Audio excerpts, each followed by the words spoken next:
आप देख रहे हैं एमटी हुसैनी नेटवर्क यूट्यूब पे। अगर चैनल पे नए हैं तो चैनल को सब्सक्राइब बेल आइकन पहले जरूर कर लें कि आने वाले वीडियो का नोटिफिकेशन मिल सके। शादी की तरफ दावत दी आपको।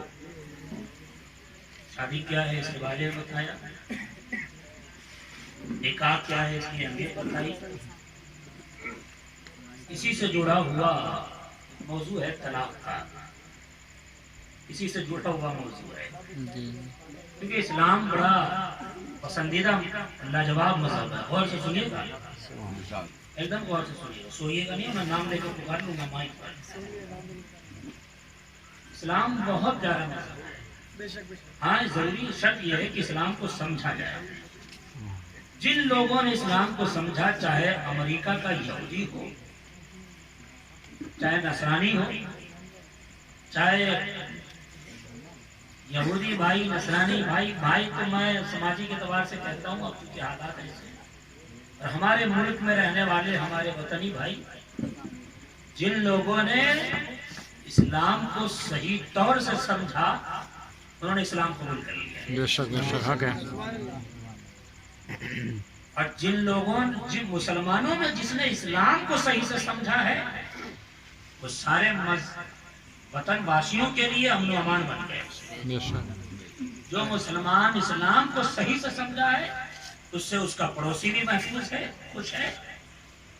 जिसने इस्लाम को सही से समझा है, उससे उसकी बीवी भी खुश है, उससे उसकी माँ भी खुश है, उससे उसका ससुराल वाला भी खुश है, उससे उसका ससुर भी खुश है।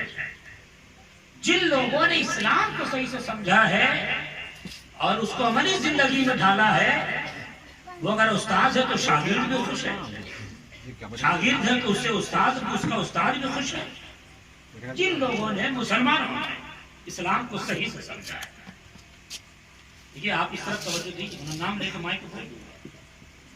बच्चे हैं, ये सुन रहे हैं, ये रूहानी कान से सुनते हैं आप, क्योंकि बच्चे हैं, इसके साथ फरिश्ते में वक्त लगे रहते हैं। तो जिन है मुस्लिम भाइयों में जिसने इस्लाम को सही से समझा, बुजुर्गों ने जो इस्लाम पहुंचाया है, वो इस्लाम कबूल करेंगे। यही वजह है कि जब एक नॉन मुस्लिम इस्लाम कबूल करता है, वो सफर में भी रहता है तो पानी लेके इस्तिंजा करता है। और मुसलमानों में जो कलमा पढ़ लिया, कलमा पढ़े हुए खानदान में पैदा हुए, चलो कल मुसलमान है, इस्लाम को सही से नहीं समझा, वो खड़े खड़े पेशाब भी करता है। 12-1 बजे रात में देखें, ये हाईवे पे जाके लौंडे लहारी सब ये सब नशा भी करते हैं, नशा करते हैं, पता नहीं कहीं पाक भी रहते कि नहीं रहते। इस्लाम को नहीं समझा। इस्लाम इतना प्यारा मजहब है, पहले आप इसको समझ जाइए। 2-3 मोटी मोटी मिसालें देता हूँ, फिर आप तलाक के मौजू को समझिएगा। और तलाक के मौजू को आपने समझ लिया तो न केस होगा, न मनहानि का कोई दावा होगा, न ससुराल वाले आप पर दबाव डालेंगे, न आप अपने ससुराल वाले पे दबाव डालेंगे, कोई मसला ही नहीं। अगर कुरान को आपने सही से पढ़ लिया तब, तलाक के मौजू को समझ लिया तब, वरना आपने नहीं समझा तो आएंगे हमारा लुच्चा बन के और 3 तलाक कहेंगे, तलाक तलाक तलाक। नहीं समझा आपने इस्लाम, आपको पता ही नहीं कि तलाक कैसे देनी चाहिए, कब देनी चाहिए, क्यों देनी चाहिए। आपको पता ही नहीं कि हलाल चीजों में अल्लाह को सबसे ज्यादा नापसंदीदा अगर कोई चीज है तो तलाक है। नहीं जानते, इसलिए सारे मसले खड़े हो जाते हैं। पहले इस्लाम को समझिए। इसकी 2-3 मोटी मोटी मिसालें देता हूँ। इस्लाम इतना प्यारा मजहब है, सख्त भी है, नर्म भी है, सख्त भी है और नर्म भी है। इसकी एक मिसाल सुनिए गौर से। पानी मेरे चाचा ने मांगा है और सारी तवज्जो उधर चली गई। घर वाले पानी लाए और सारे लोग उधर सुने। सख्त मजहब और नर्म मजहब, एकदम बीच में है इस्लाम। न बहुत ज्यादा सख्ती है, न बहुत ज्यादा नरमी है। अच्छा, इस्लाम की सख्ती देखें, नरमी देखें। अभी रमजान गुजरा है ना, गौर से सुन रहे हैं ना, रमजान गुजरा है ना। आपने इफ्तार लगाया, दस्तरखान, संतरा है, सेब है, तरबूज है, रूह अफजा है। और अभी हमारे मुअज्जिन साहब ने मगरिब की अजान न दी, वक्त न हुआ, दस्तरखान पे आप बैठे हैं और आप अगर अल्लाह के लिए रोजा रखे हैं तो पता है आपके लबों पर कोई ताला नहीं लगा हुआ, हाथों में कोई जंजीर नहीं है, कुछ भी नहीं है, मगर फिर भी आप तरबूज नहीं खा सकते। सुनिए, देखिए, तरबूज नहीं खा सकते आप रूह अफ़ज़ा नहीं पी सकते जब तक हमारे मुअज्जिन साहब अज़ान न दें, आप नहीं खा सकते। इस्लाम इतना प्यारा मज़हब है, उसकी सख्ती ऐसी है कि आप खा नहीं सकते। कोई कनपट्टी पर पिस्तौल नहीं भिराया हुआ है, मत खाना, नहीं, कुछ नहीं है, लेकिन आप खा नहीं सकते। देखिए क्या खूबसूरती है इस्लाम की। और इतना नरम मजहब है कि जैसे ही 5:48 हुए, मुअज्जिन साहब ने सदाए मगरिब लगाई, अजान दी, इस्लाम कहता है कि दस्तरखान पर जो है सब खाओ, सब खाओ, जहां से चाहो उठाओ और खाओ। इतना प्यारा मजहब है इस्लाम। ये फलसफा रोजे पे अगर गुफ्तगू हो तो समझा दूं कि रोजे से कितने फायदे हैं जिस्म को, रूह को तो है ही है, जिस्म को कितने फायदे हैं। इस्लाम इतना खूबसूरत मजहब है। बात चल गई तो सिर्फ एक रिवायत सुन लें, रिवायत तो नहीं कह सकते, तारीख सुन लें आप। चाइना का एक साइंसदान है, जिसने रिसर्च करके इस बात को पेश किया कि अगर कोई साल में बंदा अल्लाह का, अगर कोई साल में आदमी 30 रोज भूखा रह ले, सुबह से शाम तक उसे कैंसर जल्दी पकड़ेगा नहीं। एक गैर मुस्लिम डॉक्टर ने रिसर्च किया, साइंटिस्ट था, उसने अब जाके रिसर्च किया है। मुसलमानों खुश हो जाओ, इस्लाम ने, हुजूर ने 1400 साल पहले रोजे का तोहफा दिया है। और ये रोजा हमेशा से है इस्लाम में, जब से हजरत आदम अलैहिस्सलाम आए। मगर हुजूर ने अपनी इस उम्मत पे जो फर्ज करार दिया है, वो 1400 साल पहले अजीम तोहफा है। लेकिन इस रोजे को समझे, इस्लाम को समझे तो।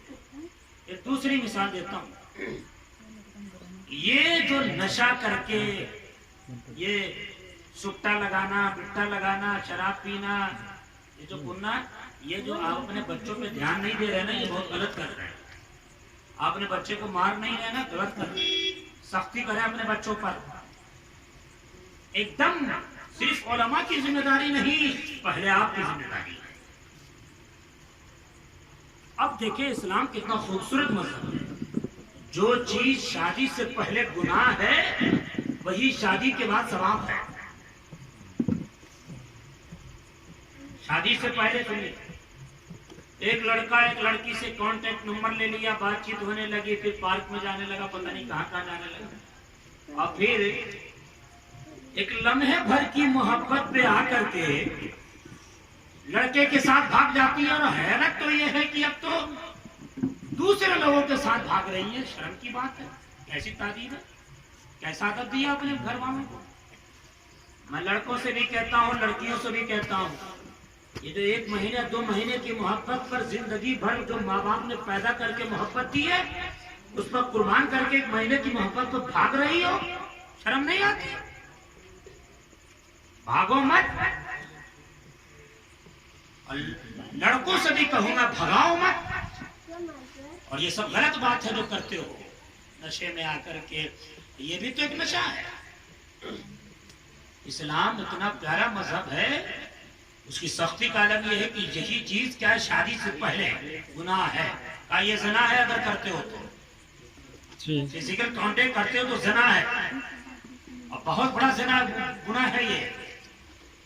लेकिन अगर शादी हो जाए और शादी के बाद बीवी से न मिलो, सोहबत न करो, तो गुनाह है। यानी बीवी से मिलो तो सवाब। जो काम शादी से पहले गुनाह है, वही शादी के बाद सवाब है। इस्लाम इतना खूबसूरत मजहब है। और इस्लाम ने कितनी खूबसूरती से कहा कि अगर बालिग हो जाओ तो शादी कर सकते हो। अगर अपने पैर पे खड़े रहने की ताकत है, शादी कर सकते हो। अगर बीवी को खिलाने की ताकत है, रखने की ताकत है, तो शादी कर सकते हो। उससे पहले निगाहों का गलत यूज मत करो। हाथ का गलत यूज मत करो, अपनी शर्मगाहों का गलत यूज मत करो, वरना सख्त गुनाह है, जहन्नम का ईंधन बन जाओगे। उसे बचा के रखो। शादी के बाद अपनी अहलिया के साथ ये सारी चीजें इस्तेमाल में लाओ, अगर वहां नहीं लाओ तो गुनाह होगा। हाँ, ये खूबसूरती है। इसी तरह एक मिसाल ये भी है कि इस्लाम जबरदस्ती नहीं करता, आपको इस्लाम निकाह में लाता है। शरीफ पढ़िए सारे लोग।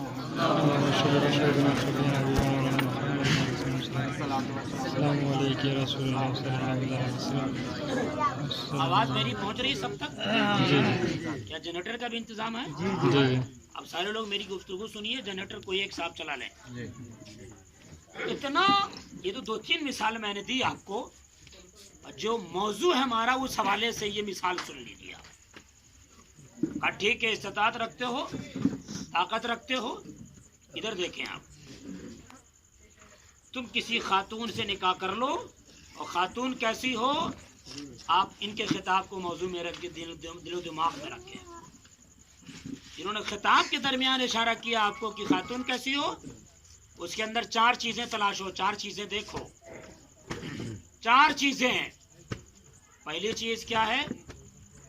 हुस्न जमाल देखो, हसब नसब देखो, दीनदारी देखो, मालदारी देखो, फिर दीनदारी देखो। और हाँ, हदीस में 4थे नंबर पे दीनदारी आई, और उसको फिर मेरे आका ने कहा इस सब को तरजीह दो इन तीनों चीजों पर।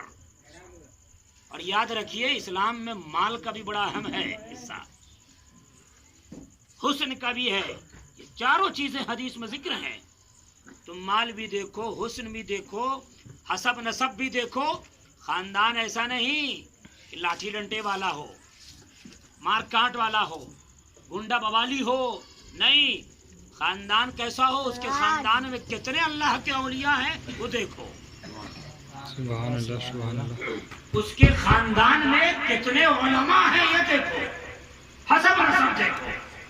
कोई बेवरा शराबी तो नहीं, वो बहुत 4 माला 5 माला बनाने वाला, ये मत देख।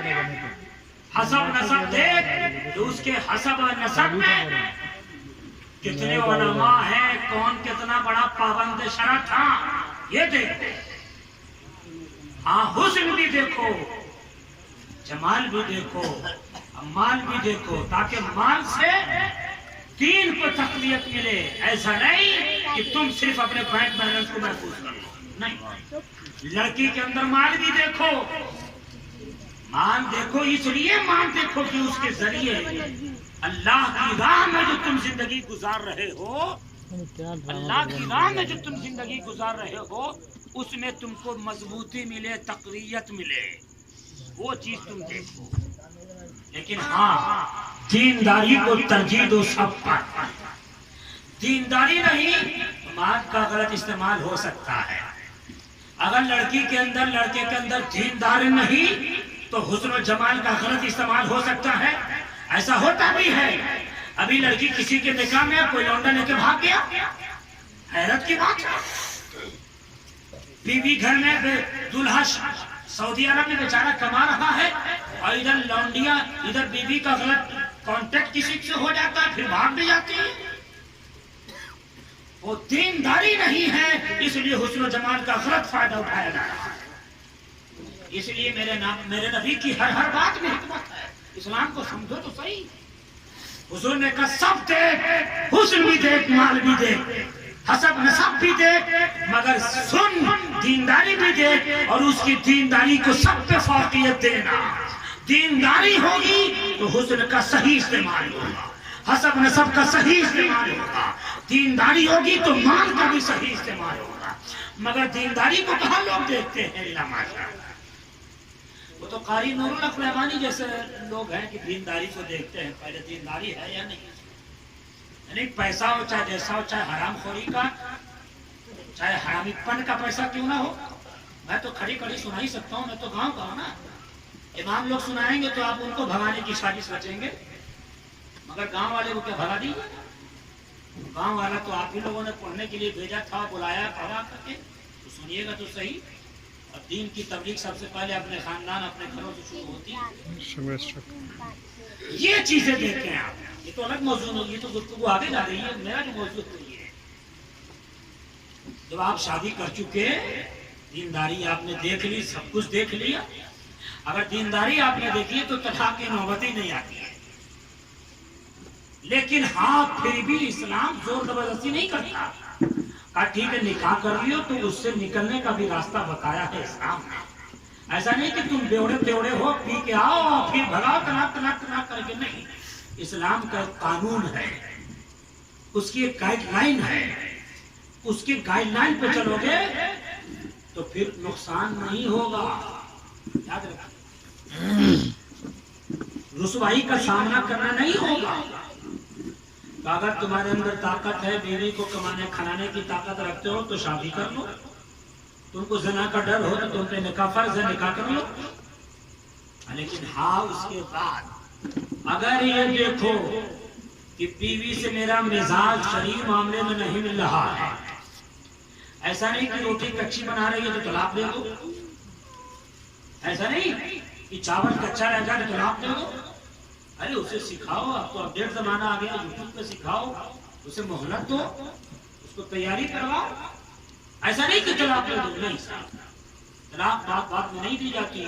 हदीस सुन लें, फिर जो वो पढ़ रहा हूँ, मेरे नबी ने फरमाया कि हलाल चीजों में हराम तो बहरहाल अल्लाह उसके रसूल को नापसंदीदा तो है ही, हराम है वो, तभी तो हराम है। अल्लाह के नबी ने फरमाया कि हलाल चीजों में अल्लाह को सबसे ज्यादा नापसंदीदा कोई चीज है तो वो है तलाक। बेशक बेशक। हाँ, और उसमें भी सुन लीजिए, ये तो तलाक मर्द की तरफ से है, और अल्लाह इस्लाम ने औरतों को भी हक रखा भी, मैं आऊंगा उस पर, वो है खुला। तो बात बात पर जो तलाक मांगती है, खुला मांगती है, करवाती है, उन लड़कियों को भी हदीस सुना दो। मेरे नबी ने फरमाया कि जो लड़की बात बात पे तलाक मांगती हो, उसे जन्नत की खुशबू तक नहीं मिलेगी। कपड़ा सही नहीं आया, मुझे तलाक दो, अगर एक बाप का जना है तो शर्म नहीं आती? तलाक के पूरे फलसफे को समझना चाहिए। अब ये शादी हो रही है, बड़े धूमधाम से शादी हो रही है, मेरे भाई की शादी हो रही है, घर वाले धूमधाम से शादी करा रहे हैं, ऐसा पूरे गांव में होता है। लेकिन जहां जहेज में एक कुर्सी कम है तो वही बाप मुंह फुला लेगा उस पुतों से, बहू से। जो माँ आज धूमधाम से शादी करा रही है, बेटे को स्कूल चुमाएगी, सेहरा पहनाएगी या खूब रचा रही, आओ मेरे घर पर, वही माँ अगर जहेज में बेड़ नहीं आया, कोई कमी रह गई, तो वही माँ उसी बहू से मुंह फुला लेती है। अब फिर बेटे पे जोर ये होता है कि अब उसे तुम तलाक दो या फिर तुम उसे बाइकाट करके रखो। साहब जब यही करना था तो फिर तलाक शादी क्यों करवाया अपने बेटे की धूमधाम से? याद रखिए कि जब लड़के की शादी लड़की से होती है तो दोनों मियाँ बीवी के अंदर मोहब्बत अल्लाह डालता है। आप सुनना, उठाइए, उठ गया? अब सारे लोग एक बार हाथ उठा के सबूत दीजिए कि मैं तकरीर सुन रहा हूं। सारे लोग अच्छा तो हमें गौर से सुनिए रहे, बहुत ही अहम पहलू पे गुफ्तगू कर रहा हूं, बहुत जरूरी है। ठीक है, धूमधाम से शादी कराया, ठीक 3 महीने के बाद झगड़े शुरू हो जाते हैं। ऐसा क्यों? जब ऐसे ही करना था तो शादी क्यों कराया धूमधाम से? याद रखिए कि जो बेटे के निकाह में खातून आ रही है वो आपकी असल बेटी है।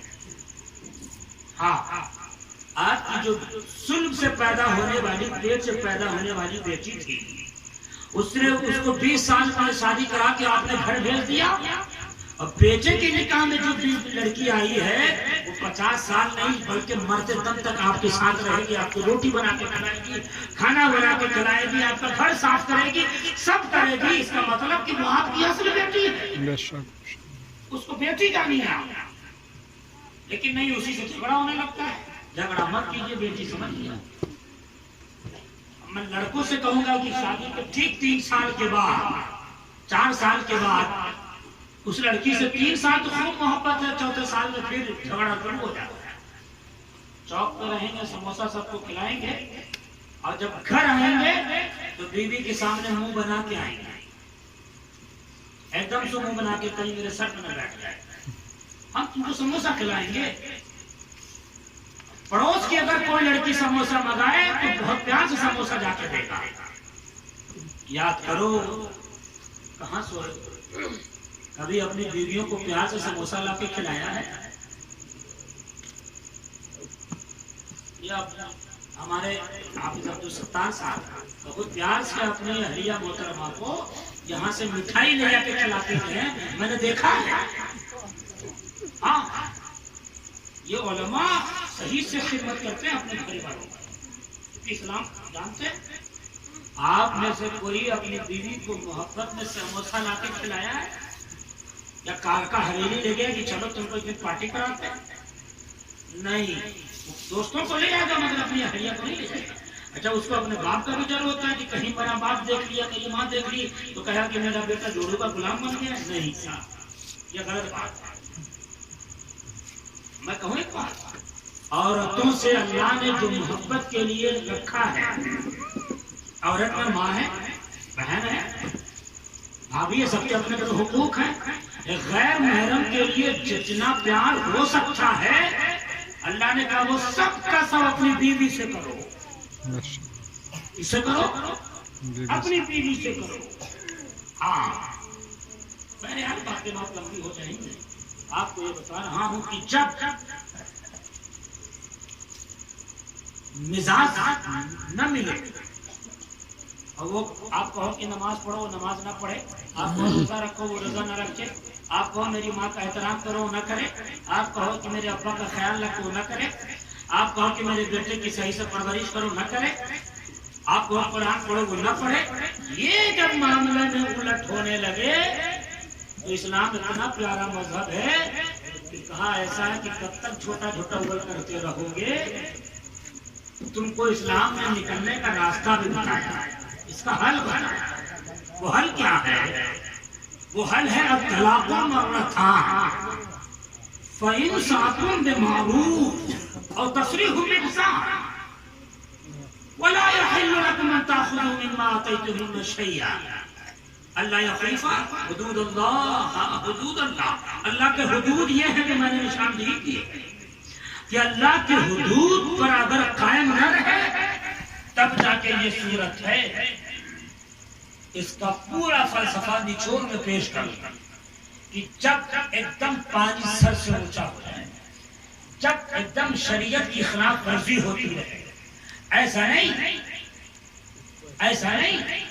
कि आप सिर्फ आपकी जाती ख्वाहिश पूरी ना हो, ऐसा नहीं, बल्कि इस्लाम की खिलाफ वर्जी हो, तब जाकर के अल्लाह ने कुरान में ये कहा, मेरे नबी ने कुरान की बात को वजाहत के साथ हदीस में बताई कि जब समझ में मामला ना आए तब जाकर के तुम उसको समझाओ, बीवी को समझाओ। ना समझे तो दूसरी सूरत ये है कि उसके घर वाले को बुलाओ, अपने घर वाले को बैठा लो, पंचायत करो। फिर अगर ना समझे, बीवी का भूत अगर न उतरे या दुल्हा का भूत न उतरे, तब जाके इस्लाम ये कहता है कि बिस्तर अलग कर लो। क्या करो? बिस्तर अलग कर लो। क्या बीवी के साथ न सोओ, इस नियत से न सोओ कि मेरी बीवी डर के मारे सुधर जाए या दूल्हा सुधर जाए, बिस्तर चेंज कर लो। अब भी अगर न भूत उतरे, शैतान न उतरे, तो फिर इस्लाम ये कहता फज़रिबूहुन्ना, उसे मारो। कैसा मारो? कि पांव में लपेट के उसको करके केवनियों से थवाथव देने भी नहीं, या मार भाग से उसका गला फाड़ दे, नहीं। बीवी प्यार करने वाली चीज होती है साहब। ये जो बात बात पे लाठी निकाल के मारने लगते हो, इस्लाम के खिलाफ है। तलाक की सूरत में भी अगर मसला ना बन पड़े तो फिर क्या सुलह से करवाओ, समझाओ और फिर बिस्तर चेंज करो, ना माने तो उसे मारो। फजरिबूहुन्ना की तफसीर हजरत आयशा सिद्दीक़ा सलामुल्लाह अलैहा से सुनिए। हजरत आयशा से पूछा गया है, हजरत आयशा सिद्दीक़ा सलामुल्लाह अलैहा से कि बीवी को मारना फजरिबूहुन्ना समझाने के लिए उसकी तफसीर क्या है। तो आपने मिसवाक उठा करके दांत में लगाया, कहा यूं बस यूं सटाओ, नहीं सटा दो। मारने का मतलब ये है, ऐसा नहीं कि पूरा चेहरा फाड़ दिया, घसीट दिया, खून बहा दिया, नहीं। और ये भी फरमाया कि इस्लाम में कि चेहरे पे मत मारो। इस्लाम कितना प्यारा बात है, उस वक्त में भी उसका ख्याल रखता है का मारना ही है, चेहरे पे मत मारो, दूसरे जगह पे मारो, ताकि सुधर जाए। नियत ये हो। फिर अगर न माने तब जाके पाकी के हालत में, हैज की हालत में नहीं, एमसी की हालत में नहीं, औरत को जो डेट आता है उस हालत में नहीं, पाकी की हालत में तुम उसको एक तलाक दो। कितनी? एक। इतने प्रोसेस के बाद। लेकिन समाज में 95% लोग इस प्रोसेस को जानते ही नहीं और करते भी नहीं।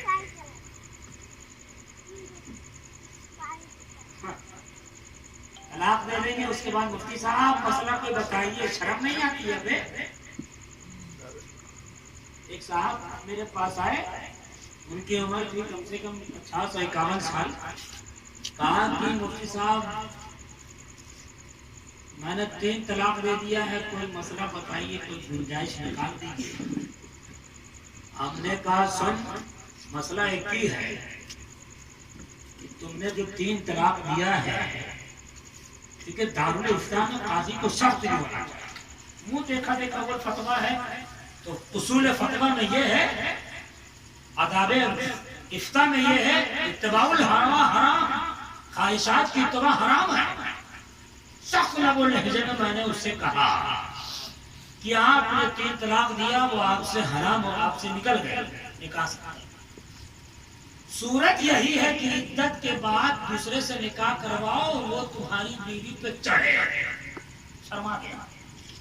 मैंने नहीं कहा कि सोहबत करे, कहा चढ़े तुम्हारी बीवी पर, तब जाके फिर वो निकाह करे। वो तलाक दे, उसकी मर्जी पर है। वो तलाक दे, फिर इद्दत गुजारेगी, फिर तुमसे शादी होगी। कल उसके अलावा कोई सूरत नहीं है। तो जो मैंने जुमला कहा तब मैं अपने गांव में भी दोहरा देता हूं। मैंने कहा सुन, तलाक देने के बाद मसला पूछते हो, क्या ये तौफीक नहीं थी कि तलाक देने से पहले मसला पूछ लेते? जिस तरह आवाम में तलाक देने के बाद मसला पूछा जाता है, मुफ्ती साहब तलाक दे दी, मसला बताइए। बे नादानो, तलाक देने से पहले मसला पूछ लिए होते। तलाक देने से पहले मसला पूछ लिए होते। अगर तलाक देने से पहले अपने पास सलाहियत इमाम से दारुल इफ्ता के मदरसे में जाकर के, अब इस मेरे मुंह से दारुल इफ्ता निकल गया तो इंशाअल्लाह इस इदारे में एक न एक वक्त में दारुल इफ्ता का भी काम होगा। दारुल इफ्ता जाकर के इमाम साहब से जाकर के मुफ्ती साहब से राब्ता करके आप तलाक के मसले को पूछें। तो मैं ये कहूँ, तलाक के बाद जो मसला पूछने की नौबत है, तलाक से पहले मसला क्यों नहीं पूछते हैं? कि देखिए अब पानी सर से ऊंचा हो रहा, मुफ्ती साहब कोई रास्ता निकालिए। अगर पहले मसला पूछ लेंगे तो मामला एकदम हल है, झगड़ा एकदम खत्म है। मसला पहले नहीं पूछते, इसलिए फलसफा ज्यादा उलझ जाता है। आपने एक तलाक दी बाकी की हालत में, ऐसा नहीं कि जाके देना शुरू कर दें। याद रखिए कि एकदम नाजुक वक्त पर ये सारे मसले सामने होने चाहिए कि जब हुदूदुल्लाह पर कायम ना हो, अल्लाह की जो रस्सी है शरीयत मोहम्मदी उस पर कायम ना हो, तब जाकर के तलाक है।